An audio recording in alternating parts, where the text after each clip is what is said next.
Ginahambal nga isang kadamaan nga ang layi ay isa ka layi nga dapat sundon. Pero kaangay na lamang sa patrol sa pulis nga nag-illegal parking gin-clamp sa taga-IC TTMO. Wala makaluwa sa pag-clamping ang patrol sang Banati Municipal Police Station bangod sa illegal parking mismo sa Forbes Bridge sa city proper. Ini ang operasyon sa Iloilo City Traffic and Transportation Management Office o kunang ICTTMO batok sa own road kag illegal parking nga pagotok sa dalanon sa syudad. Magluwa sa patrol, may mga pribado man nga sarakyan kag motorsiklo ang gingclamp gikan sa manarisari nga distrito sa syudad.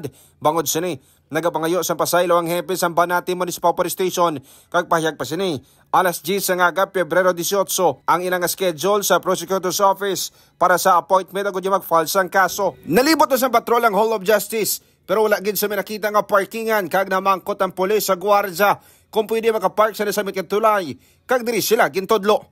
Sunod pa sa pulis, naklamp ang ilang patrol pero ang importante na-file nila ang kaso. Gusto pasaylo sa nakabayudan kita sang buwan sang city ordinance nila na para itiblan mo tinoplaki natin nga schedule sa prosecutor na appointment. Dugang pa sa pulis mga ka-K5 nga ilan naman na settle ang nasamit nga violasyon. Pero sa bahay naman sa taga-ICTTMO nga naga-implementar lang sila kung ano ang ginamando sang ordinansa. Balita nagikan sa city proper, ako naman si ka-K5 Aaron Rifoyo para sa Kampiyon na Balita. Serbisyo publiko kang kalingawan sa Iloilo, number 1 na kita, K5 News of M.